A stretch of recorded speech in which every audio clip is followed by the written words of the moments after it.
Olá, sejam bem-vindos à nossa última videoaula. Na última aula, discutimos sobre o contexto educacional desenvolvido em nosso país a partir dos cenários sociopolíticos sobre os quais se configuraram a ditadura militar e o processo de redemocratização. Nesta aula, vamos discutir sobre as características que constituem a identidade profissional dos profissionais que atuam nas escolas, bem como a repercussão desta identidade a partir dos elementos que formam o projeto político-pedagógico das escolas. Vamos a mais uma discussão? Para começar, olhe para essa imagem. O que ela significa para você? Qual a sua identidade profissional? Como construí-la? Para responder a essa questão, é preciso relembrar o que significa a palavra democracia. Democracia é um sistema de governo no qual o poder de tomar importantes decisões políticas está com o povo. Democracia é o governo do povo para o povo. Democracia se opõe às formas de ditadura e totalitarismo, nas quais o poder reside em uma elite autoeleita. Você deve lembrar que, a partir de 1985, muitas lutas se efetivaram com vista ao retorno à democracia. Esse processo foi fruto da conquista lenta e histórica, construída por meio da luta dos trabalhadores e dos movimentos sociais e populares. Em todo o país, ocorreram manifestações em defesa da democracia e o sentimento de muitos expressava o desejo de vivenciar a cidadania. As lutas sociais abriram as possibilidades de democratização da sociedade e da escola pública. A atuação dos movimentos populares e sindicais, das entidades acadêmicas e das associações científicas pressionaram os governos a adotar políticas de inclusão social. Os movimentos populares protestavam e propunham caminhos de resistência e de contestação ao modelo de desenvolvimento econômico vigente. Houve por toda parte movimentos populares que reivindicaram a democracia, o emprego e os direitos humanos e sociais.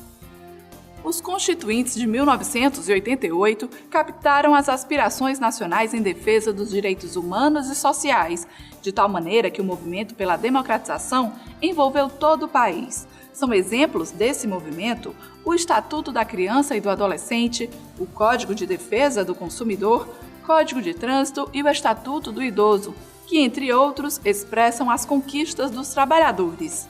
Como parte desta sociedade dinâmica, complexa e em movimento, a escola pública passou a ser questionada no seu fazer pedagógico e na sua forma de organização. Questões como qualidade, reprovação e avaliação cresceram junto com as pressões pelo direito à educação pública, obrigatória, gratuita, laica, democrática e de qualidade social.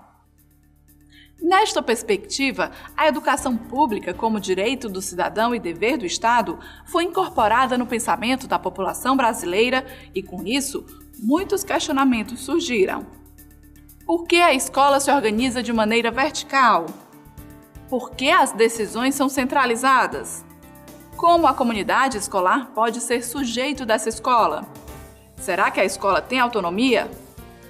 Como você percebeu, a escola pública estava diante de questões que precisavam de outras respostas e de atitudes coletivas.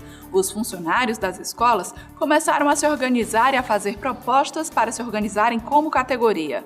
Na educação, a gestão democrática passou a ser um princípio.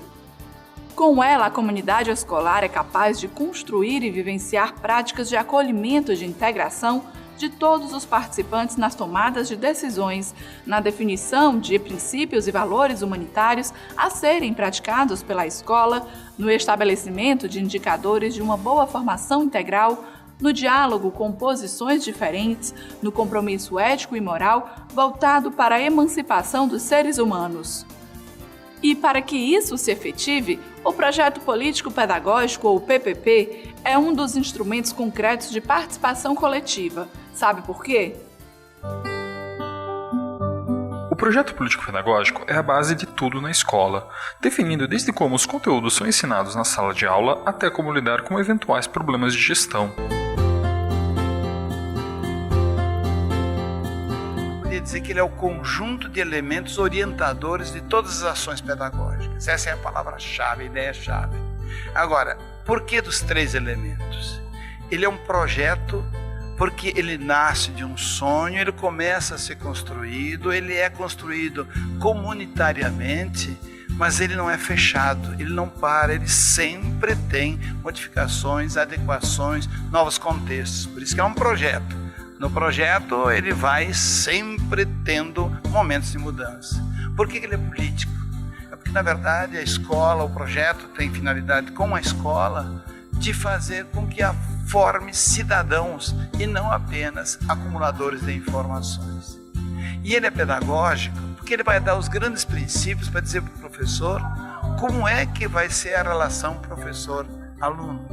É uma relação de poder, é uma relação onde o professor dita as coisas, o aluno copia para depois responder, ou o professor é um mediador de um processo onde o aluno constrói seu conhecimento com a ajuda do professor. É o projeto pedagógico, então ele é político, ele é projeto e ele é pedagógico, porque ele é esse conjunto de elementos orientadores das ações de todos da comunidade escolar. Por isso, se o projeto político-pedagógico orienta toda a ação da comunidade escolar e sendo você parte dessa comunidade, ele é uma oportunidade para que você, funcionário da educação, exerça com cidadania e profissionalismo seu papel de educador. Você se sente capaz disso?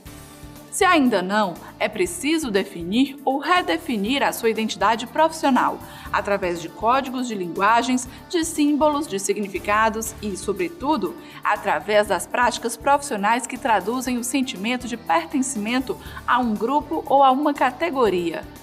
Pense nisso, reúna sua categoria e lute por seus direitos. Estamos chegando ao final de nossa aula, mas antes, que tal retomarmos nossas discussões? Nesta aula, refletimos sobre a identidade do profissional da educação e vimos que essa identidade foi construída através de lutas e união. Vimos também que, com a gestão democrática, o projeto político-pedagógico das escolas se converteu em um instrumento de participação coletiva, de construção da identidade profissional do funcionário da escola, o educador. Agora é com você! Após assistir a esta videoaula, realize a leitura do material de estudo para se aprofundar neste tema. Lembre-se de compartilhar seus conhecimentos e contribuições com o grupo nas discussões do ambiente virtual.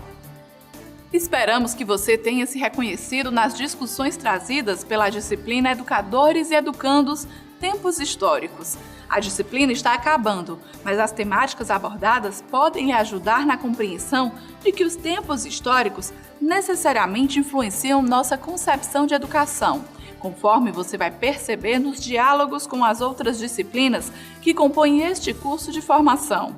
Bons estudos!